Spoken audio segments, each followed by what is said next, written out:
In most musical genres and cultures, it's pretty standard for those who pioneer it to not only leave forever lasting marks on the sound, but also to become some of the most fundamental and essential artists in the eyes of most fans. And even for those who may not be particularly fond of them personally, they still can't deny the sheer significance these artists have to the scene, sound, and ideals of their genre. In addition, we'll often see the ideas of these artists pass down the lineage of their scene, and sometimes even in ways that blatantly repurpose them in an almost tributary manner. But whether these artists are being impersonated by their diehard fans or simply influencing other artists who did or will further develop a genre, they exist in a league of their own as not only the founding artists to a specific scene and sound, but also as some of the most well-respected figures in that scene for as long as their legacy lasts. How's it going, folks? My name is Jack Miller. I am the incredibly underqualified punk historian, and since that creepy time of year is now officially underway, I figured it was time to dedicate an entire episode to the legendary New Jersey ghouls themselves, the Misfits. As always, I'll be taking you all through the twists and turns of the band's history, from their beginnings in the early stages of the American punk scene, all the way up to their current standing in music today, as well as discussing their incomparable legacy, and of course some of my personal thoughts towards them. Before we move on though, I do want to give a couple of disclaimers. First of all, this video is strictly going to be about the original Misfits run from the late 70s and early 80s, and while I do plan on diving into the various offshoots they've had over the years, for the sake of time and staying on track, I will only be talking about the original run in this video. And secondly, I want to give a shout out to the YouTuber Jeff Frumess. He has a ton of killer deep dive videos all about the nooks and crannies of Misfits history, so if you're looking to get even more info on the Misfits after you watch this video, I'll leave a link to his channel in the description below. Also, I want to let you all know that I made a Spotify playlist of some of my favorite Misfits songs, along with a few tunes from former and current band members' side projects over the years, so if you're interested, you can find a link to that in the description below. And finally, if you are interested in seeing videos about punk rock, may I humbly ask that you please subscribe to my channel here. I'm having a lot of fun making these, and I want to make sure that all of you can keep having fun watching them. Anyways! As I'm sure many of you guys know, the story of the Misfits begins in the year 1977 in the town of Lodi, New Jersey, a small town roughly 9 miles outside of New York City. The band was started by lead vocalist Glenn Anzalone, and having already sung, played in, and roadied for bands all through his high school years, by the time he started the Misfits at 22, he was already a veteran when it came to the local live music scene. And throughout his years in different bands, Glenn had also begun to develop a vocal style of his own, heavily influenced by singers like Elvis Presley, Jim Morrison, Roy Orbison, and Bill Medley. And despite this strong influence from 50s and 60s rock, as we all know, this vocal style would leave a permanent mark on punk rock forever, and still gets impersonated by bands to this day. The first musician Glenn would recruit for his new band was a drummer named Manny Martinez, and although he'd lived most of his life up until this point in New Jersey, Manny's uncle owned a bar up in New York City that jazz drummer Buddy Rich frequently performed at, and through this connection, Manny had been fortunate enough to take lessons from Buddy personally. The pair would begin jamming in Glenn's basement, and this incredibly primitive version of the band consisted of Glenn singing and playing keyboards, backed only by Manny's drumming. The two-piece would not last very long, however, as Manny's neighbor happened to be dating a guy named Jerry Caiafa, who also happened to be a bass player, and it wouldn't be long after that until the three of them started playing together. The trio would get their band name from Marilyn Monroe's final movie from 1961, The Misfits, and developed a very Talking Heads, Devo, new wave kind of sound, especially with Glenn playing keys. And once they had put together a decent enough set, the group would start doing some small-time gigging around the New York and New Jersey area. They would also record 2 songs and self-release a 7-inch titled Cough Cool through an independent label called Blank Records that Glenn founded for the sole purpose of putting out the release. And as far as trivia goes, the band did play 2 shows at the legendary CBGB's in New York City back in the early days, but contrary to somewhat popular belief, they would mostly play elsewhere in the city, namely because of some bad blood between the band and CBGB's owner Hilly Crystal after several things went wrong at their shows. The guys would still attend shows at the venue from time to time though, and with 1977 being the year punk really started to take off in the underground New York scene, the Misfits guys fully immerse themselves in it, quickly becoming huge fans of UK punk classics like The Adverts, The Damned, and Generation X. The band would also draw a great deal of inspiration from New York's hometown heroes, the Ramones, and after witnessing a show of theirs at CBGB's, the guys became enthused about having an image of their own, kind of like the Ramones did. Riding this burst of inspiration, the band would do some renovations, if you will, towards the end of 1977, starting with the addition of guitarist Frank Licata, and it was also around this time that we saw Glenn step away from playing keyboards to focus more on his singing. But despite the band getting closer and closer to what they would soon become, good things unfortunately often come with a price, and in the fall of 1977, Manny Martinez would lose interest in the band and would eventually end up leaving. The remaining members would then find a replacement drummer in Jim Catania, and it was this lineup of Glenn, Jerry, Frank, and Jim that would give the world its first real taste of the Misfits. This was also around the time the band members all started using stage names, and Jim Catania became Mr. Jim, Frank Licata took the name Franche Coma, and as I'm sure we all probably know, Jerry Caiafa and Glenn Anzalone would forever brand themselves as Jerry Only and Glenn Danzig. And once the new band had dialed things in and put together a set, they would burst into 1978 with their new punk rock sound, and it wouldn't be long after that until they would take another whack at recording. Like I mentioned earlier, Glenn had founded the label Blank Records to put out the band's now pre-existing Cough Cool 7-inch. However, in 1978, he was contacted by Mercury Records, a subsidiary of Universal Records, who had been hoping to use the same name for their sublabel. In exchange for the name, Mercury offered the Misfits 30 hours of studio time at CI Studios in New York City. After accepting the deal, the band would then record 17 tracks at the studio with the help of producer Dave Achilles. After recording sessions were complete, the band compiled 14 of the 17 tracks they'd recorded onto an LP they planned to release later that year.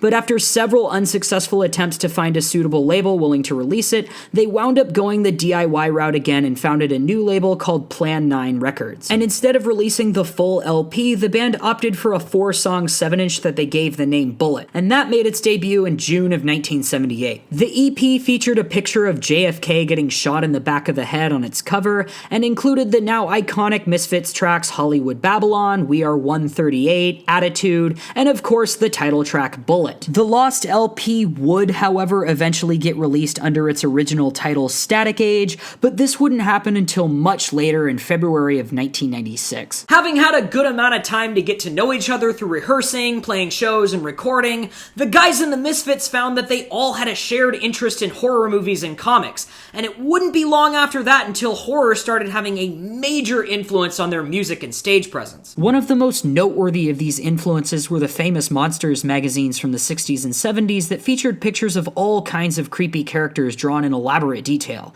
and this artwork would have a huge impact on the Misfits' album art, flyers, and merch. In fact, the band would even borrow the magazine's title font to stylize their band name. The Misfits would also start using a character a lot of us have probably come to know as the Fiend as their mascot. However, this character was actually named the Crimson Ghost and originally appeared in a 1940s horror movie by the same name. The movie was later remade into a TV film called Cyclotrode X in the 60s, and since the guys have all reflected on watching horror movies and shows during that decade, I'm willing to bet this particular version of the film is where they originally saw the character. But anyways, it wouldn't be long until the Misfits begun incorporating the horror themes into their music as well, and the songs on their next 2 EPs would feature horror-themed lyrics that would quickly become another staple. Before either of these releases took place, however, guitarist Franche Coma and drummer Mr. Jim would part ways with the band in 1979, and the roles would be passed on to Bobby Kaufhold and Joey Poole, respectively, who would take on the stage names Bobby Steele and Joey Image. As a result of the member changes on top of the recording process, the releases wouldn't come out until later on in the year, and the first one to arrive dropped in August of 1979 under the name Horror Business. This 7-inch was also the first release to feature the Crimson Ghost or Fiend character on the artwork, and included the tracks Teenagers from Mars and Children in Heat along with the title track. The band would then follow up with Night of the Living Dead roughly 2 months later, which was actually the debut of the world-famous cut Where Eagles Dare. As famous as that song is now though, it was originally released as a B-side to the EP's title track, along with a cover of the 60s rock song Ratfink by Alan Sherman. With all these great releases coming out, it wasn't long until the Misfits really started to pop off in the early US punk scene. And it was also around this time that the band founded their official fan club, or Fiend Club as we know it. The Fiend Club would eventually grow into a worldwide community of extremely diehard Misfits fans, but in those days it operated in the small circles of the American punk circuit, where fans would communicate directly with the band through fan mail. People would enter the club by filling out and mailing the inserts found inside the band's records to a pre-provided address listed on the form,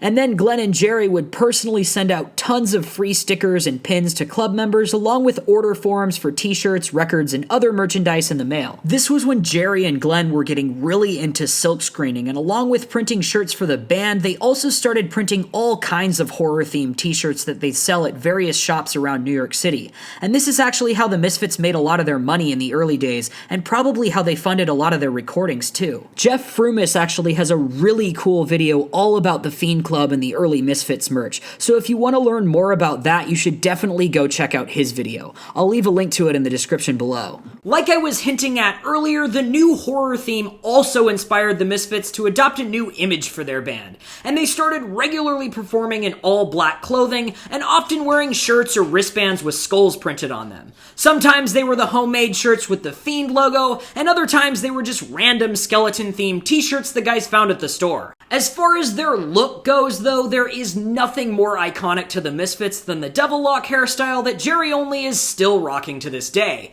And that style would soon become a staple look in the punk scene, especially in the horror punk and psychobilly realms that the Misfits had a huge impact on. With all the buzz they were getting in the scene, the band were able to score themselves a gig opening up for the Damned when they came through New York City in the summer of 1979. At some point during or after the show, Jerry Only had spoken to Damned frontman Dave Vanian about the two of them doing a UK tour in the fall, and while both parties seemed enthused about it at the time, being a younger, less experienced band, the Misfits were a lot more eager to pursue risky endeavors to get their name out, and Vanian didn't quite consider this until they unexpectedly showed up in the UK for a tour that the Damned hadn't actually planned on having them on. Vanian did try and get the Misfits onto the tour, but things would fall apart pretty quickly with how rushed everything probably was, and on top of that, the Misfits weren't actually getting paid for any of the shows, and as a result, they wound up dropping out after a couple of dates. After the whole fiasco, Joey Image ended up quitting the band and flying back home to the US earlier than planned, but the other guys instead decided to hang out in London for a while until the originally booked flights left in December. The band got up to quite a few shenanigans while they were across the pond in the UK, and most notably when Glenn Danzig and Bobby Steele spent a couple nights at the Brixton jail after getting into fights at a jam show. And their time in jail in the UK would inspire the song London Dungeon the band would later release on an EP in 1981. Once they returned to the States, the Misfits were again in need of a new drummer. However, instead of rushing out to search for musicians right away, the band decided to take a brief hiatus to chill out after their escapades overseas. As a result, they decided to release a compilation EP of sorts that combined all the tracks from the Bullet and Horror Business releases, along with one additional song from the Static Age recording sessions in '78 by the name of Last Caress, that's now possibly the most iconic Misfits song of all time. The EP was given the name Beware and made its debut in January of 1980. The band had originally planned to release it several months prior and sell it while they were on tour overseas, however, they unfortunately weren't able to complete the cover artwork in time, and the release was delayed due to their trip to the UK. After the release of Beware, the Misfits would eventually return to rehearsing sometime around April of 1980, this time with a drummer from Queens, New York named Arthur McGuckin, who would take on the stage name Arthur Googie. Although he chose to stay in the city to be closer to his construction job, he would still regularly commute to Lodi for rehearsals, and Jerry Only has stated that his level of dedication to the band played a major role in their success during the early days. It was also around this time that Jerry's younger brother Paul Caiafa had become inspired by his older brother's musical endeavors and started learning guitar and frequently attending the Misfits shows and rehearsals. With the help of his older brother and Glenn Danzig, Paul managed to get the hang of playing guitar pretty quickly, and it wouldn't be long until he actually started jamming along with the band at their rehearsals. Ironically enough, this was also around the time that things would start to go sour with guitarist Bobby Steele, and Jerry Only has made various remarks over the years about finding him hard to get along with. Towards the end, Bobby would also start showing up to practices late and was even late to the studio several times when the band had started recording again in August of 1980. Getting fed up with the situation, Jerry Only opted for the band to replace him with his younger brother,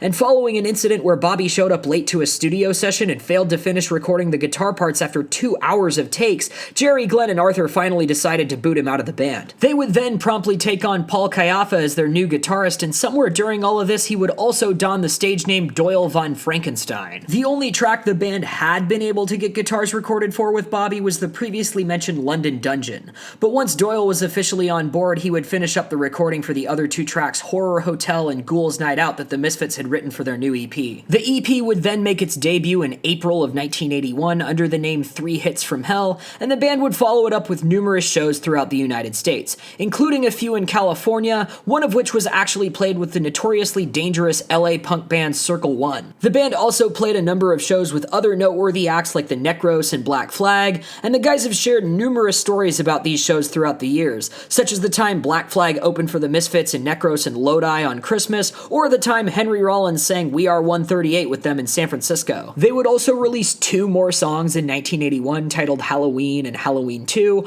on a second 7-inch release that appropriately came out on October 31st of that year, and both of these tracks were also recorded with Doyle during the sessions in the summer of 1980. As for Bobby Steele, however, while all of this was going on, he founded the horror punk band The Undead, and he's actually still playing with them to this day. So at this point, the Misfits had a really solid catalog of EPs and a lot of touring experience under their belt. And not to mention, they also had a die-hard fan base backing them. So I don't think I'd be the only one to say that their debut full-length record was almost a little overdue at this point. But just like they always had, the band had been ferociously at work rehearsing. So it wouldn't be long until Glenn Danzig started showing up to practices with a whole bunch of brand new songs. With all the hype from their Halloween and 3 Hits from Hell 7-inches, along with the ever-growing Fiend Club, the Misfits were able to score themselves a deal with Ruby Records in late 1981, a subsidiary of the larger label Slash Records. The guys had also been recording sporadically during their downtime from shows throughout 1981, and had worked up a collection of 12 new tracks they planned to release on a full length the following year. Though they'd originally intended to drop the album through Plan 9, they unfortunately were just not able to sufficiently finance it on their own,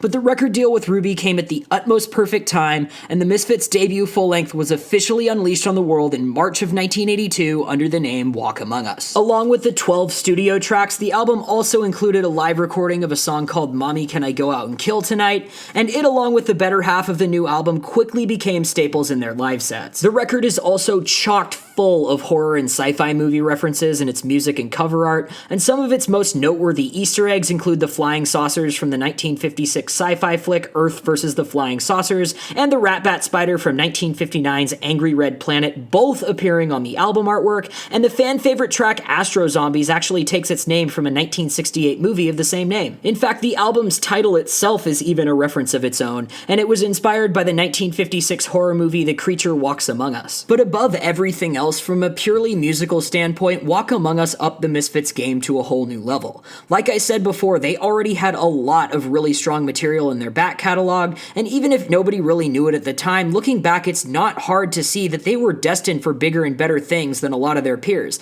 And I think this album is something that really gave us our first glimpse of that. All of a sudden, everything felt so much tighter and more put together. The songwriting felt a lot more defined, and it seemed like they really had a clear vision with the horror stuff as well. Plus, by now, Glenn Danzig had really found his singing voice, and his signature tone was already starting to leave its mark on music this early on in his career. Not to mention, the Kayaffa brothers had their guitar and bass tones a lot more dialed in by this point, and this record does a great job of showcasing not just that, but also how fast Doyle was able to fall in sync with the rest of the band. And once Walk Among Us dropped, it was no secret that he was a much better fit as a guitarist than anyone else they'd had in the past. And then on top of all that, Arthur Googie was just a spectacular drum drummer, and the performance he delivered behind the kid on this record, I would argue, is some of his best drumming on record. And as I'm sure a lot of you guys who have been in bands before can attest to, having a good drummer changes everything. Looking at the big picture though, a record done by such an A-team of musicians like that is destined to spark attention in a music scene one way or another,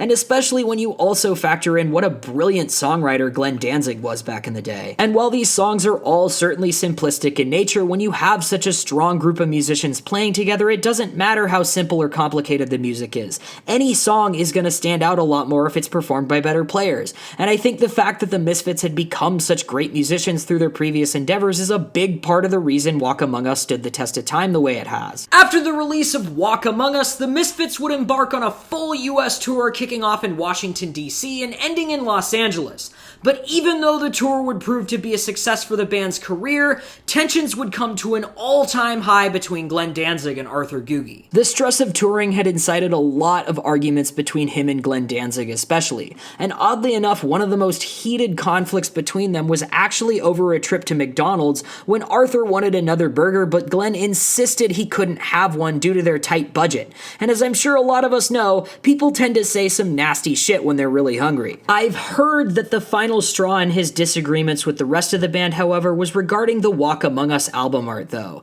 as Glenn had Doyle and Jerry's brother edit his photo on the album art, cutting out his spiky blonde hair and wristwatch. I don't know where exactly this falls in the timeline, but I do know that he completed the entire tour with the band after the album's release, so if I had to guess, I'd assume he probably found out that Glenn had his photos edited sometime after the album had already come out. With Googie now out of the picture, the Misfits needed a drummer yet again, and they would initially approach their friend Eerie Vaughn, who'd shot photos for them in the past, but at that point he was fully committed to his band Rosemary's Babies, and he wasn't able to take the gig. The band would instead find their new drummer through their friends in Black Flag, and Henry Rollins would put them in touch with his band's former drummer Julio Valverde Valencia, or otherwise known by his stage name Robo. Having played in Black Flag between 1980 and 1981, Robo had likely already hung out with the Misfits guys a lot and heard the bulk of their material, so he probably didn't need that much convincing to relocate to New Jersey and jam with his old friends. And just for the sake of trivia, Robo's departure from Black Flag was actually forced upon him and the band because of visa issues coming back into the United States after their UK tour,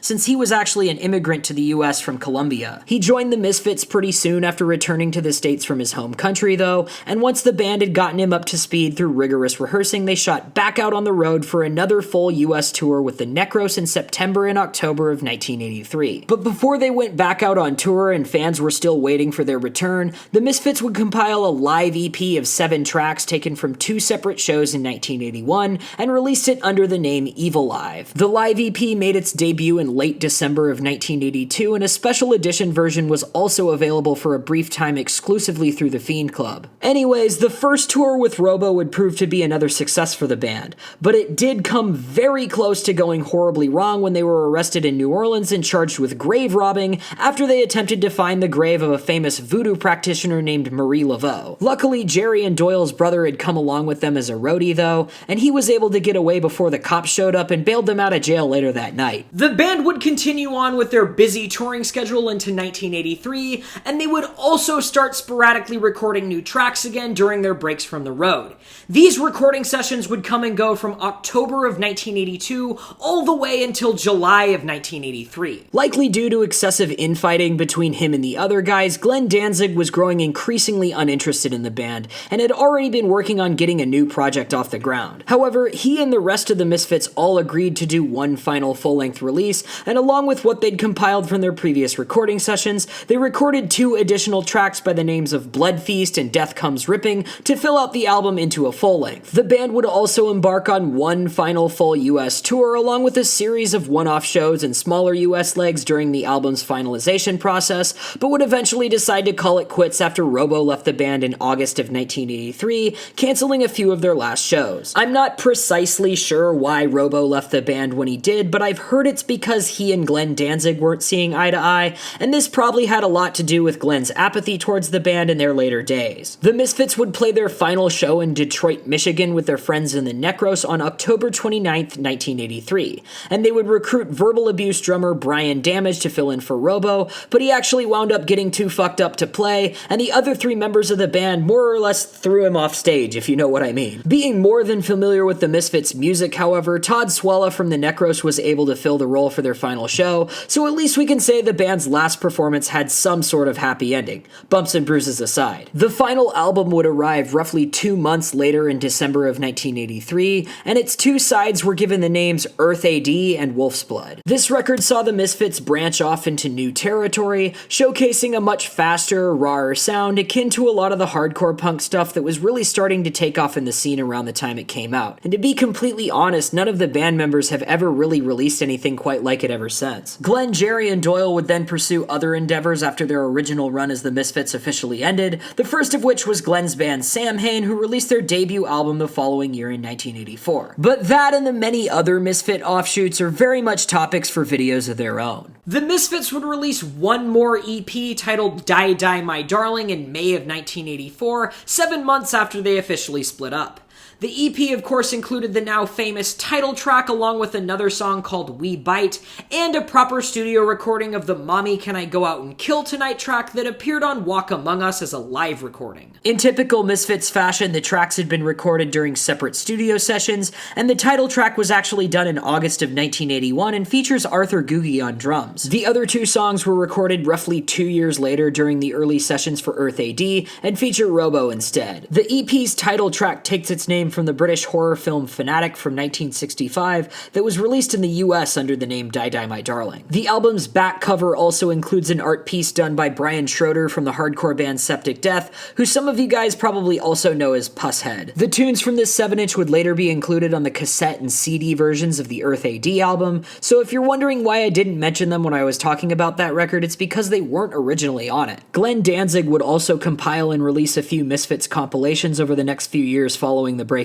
and the first of these releases was given the name Legacy of Brutality and made its debut in September 1985. This comp included a number of previously unreleased tracks, most of which had been recorded during the Static Age sessions in 1978. The second of these comps came in the form of a self-titled LP that's more widely known as Collection. This one serves as more of a greatest hits type of thing, featuring 20 fan-favorite tracks from all their previous releases, and it came out in July of 1986. Glenn had intended to follow this up with a second compilation by the name of Enter at Your Own Risk later that year, but these plans were eventually scrapped and the track listing would later be reworked into the Collection 2 comp from 1995. The last of these releases would instead be an extended version of the Evil Live EP from 1982 that included 5 additional tracks from the shows the original release was recorded at, and it fittingly made its debut in October of 1987. I do of course also have to mention the legal battle between Glenn and Jerry regarding the sales of these comps here, and it would begin with Jerry claiming that he and Doyle had written around 25% of the material,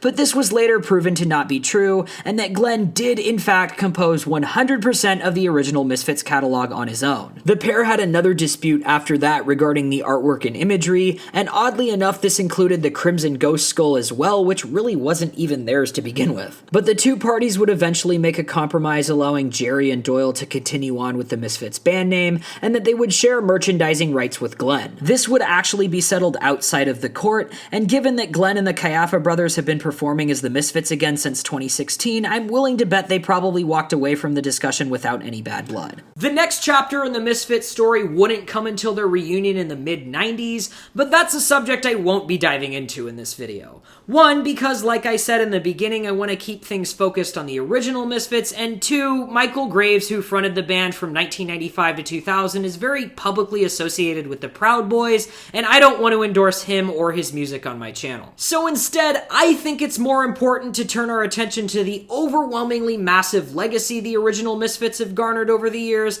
and the mark they left on music forever. So for a lot of us, the first thing that comes to mind in terms of the Misfits' legacy is probably the horror punk genre and its close cousins death rock and psychobilly, as they were basically born out of the Misfits' ideas in some way or another. The horror punk stuff is of course the most obvious example example here, as most of the genre's biggest bands pretty closely resemble the Misfits in sound just as much as they do when it comes to lyrical content and image. While that's certainly not to say these bands don't have their own musical identities, comparing them to the Misfits is a lot like comparing a band like Screeching Weasel or Chicks Dig It to the Ramones, in that they definitely have their own sound and external influences, but it's not hard to see where they get their foundation from. And I don't think any of the musicians in these bands would try and tell you they don't sound like the Misfits. I won't talk about this stuff too much here since I want to do an entire video on it at some point, but just in case there's any newcomers watching that are trying to get into horror punk, a few bands I would recommend include Blitzkid, The Crimson Ghost, Mr. Monster, The Other, The Nerve Agents, and the solo artist Wednesday 13, as well as his band The Murder Dolls with Joey Jordison from Slipknot. I'd also highly recommend AFI's horror punk stuff from the late 90s, especially the Black Sails at Sunset album and the All Hallows EP. And I'd also say a lot of TSOL's early stuff is an essential to this genre as well,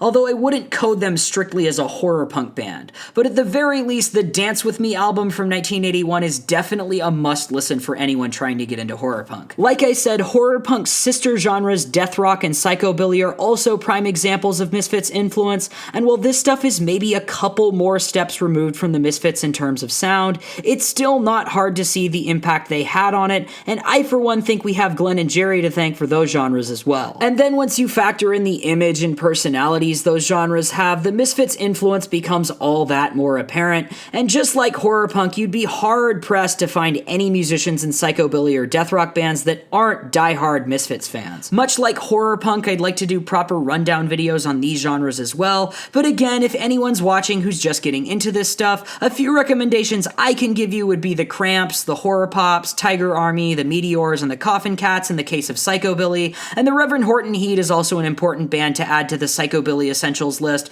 but they definitely lean a lot more on the rockabilly side of things than all these other bands do. In the case of the more goth, post-punk inspired death rock sound, I'd say the most important bands to check out would be Christian Death and 45 Grave, but a few others include Sex Gang Children, Super Heroines, Flower Leopards, and Scarlet's Remains. A lot of TSOL stuff crosses over into this realm too, and once again I'd say that Dance With Me album is an essential for this genre as well. I will admit though I'm not as well versed in death rock as I am in horror punk and psychobilly, so I'm honestly looking forward to diving into its history a little more when I eventually do an entire video on that sound as well. But inspiring a bunch of other horror fanatics to pick up guitars and write creepy songs of their own is absolutely not where the Misfits' legacy ends. And to be completely honest, I would argue that they might be one of the most influential bands in rock music as a whole. So outside of horror punk, psychobilly, and death rock, the Misfits are obviously a huge influence on punk rock overall. And truthfully, their legacy goes all the way to the top here,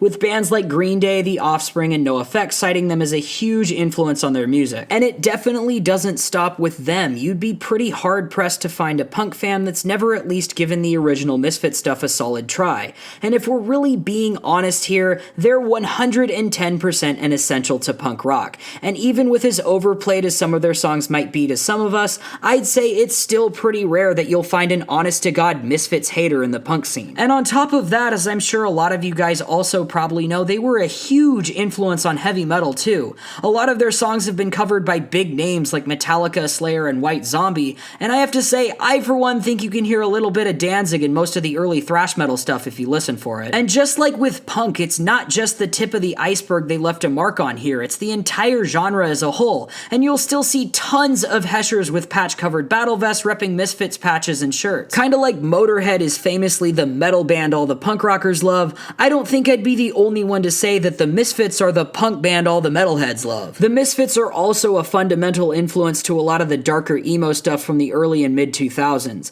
and I think it's pretty safe to say that The Used and My Chemical Romance would not have been the same bands without the original Misfits stuff. And truthfully, the Misfits' influence goes just as deep with emo as it does with punk and metal, and if you go see any of these bands from this era, I think you're pretty much guaranteed to see at least one person wearing a Misfits shirt at the show. And their legacy doesn't even stop there. Artists from all over the loud rock world have been and still are drawing inspiration from the Misfits everywhere. I'd say the most obvious examples of Misfits' influence outside of punk, metal, and emo would probably be Marilyn Manson and Guns N' Roses, but like I keep echoing with all these genres, when the influence is that prominent at the top, it goes all the way down to its underground. And even though they tend to be a little overlooked in this regard, I think the Misfits are kind of a mega band like the Beatles Beatles or Nirvana that just completely reinvented music with what they did. Then there's the whole image and business side of things that people don't usually talk about as much, but the truth is the Misfits are just as influential on music culture as they are on the actual music itself. Like I touched on earlier when I talked about the Fiend Club, they were definitely pioneers within the DIY merch and marketing world, and while I don't know if I'd say they were the first band to do this, they were without question one of the most influential. And then of course there's the whole image thing, and while I know gimmicks and themes aren't everybody's thing, the truth is they really can leave a lasting mark when they're done right. And I think it's safe to say the Misfits played a huge role in popularizing extreme and provocative art and aesthetics in rock music as a whole. Again, I definitely wouldn't say they're the only band to popularize this sort of thing, but especially in the case of the darker side of this concept, it's no secret they're an absolute essential. And to use metal as an example once more, we absolutely would not have all that gore-obsessed death metal stuff if it wasn't for the Misfits getting the ball rolling in that direction when they did. If I'm really being honest though, I don't even think all this is the entirety of the mark the Misfits left on music. These are just some of the most obvious examples that stick out in my mind. So if you have any other ideas about this, I'd love to hear your thoughts in the comments below. And finally, as I always do, I will leave you with some of my personal thoughts on the Misfits and their legacy. Like a lot of you guys probably have, I've been a Misfits fan since I was a teenager. The first song I heard from them was Halloween, and since then I've definitely been enough of a fan to own a couple of the records and rock the t-shirt from time to time. I don't think I can claim that I'm as much of a diehard Misfits nut as some of the more dedicated people are,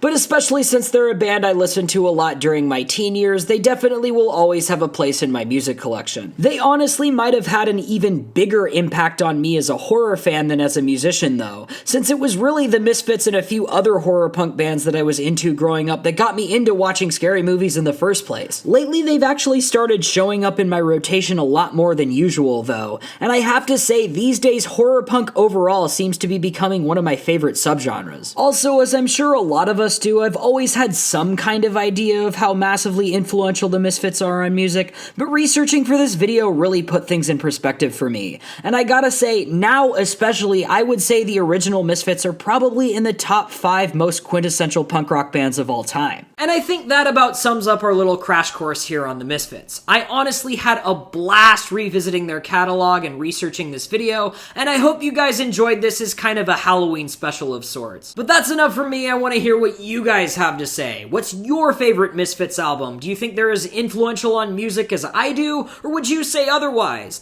And if you do, how do you think they've impacted music the most? Let me know in the comments. Thanks a lot for watching. I'll see you next time.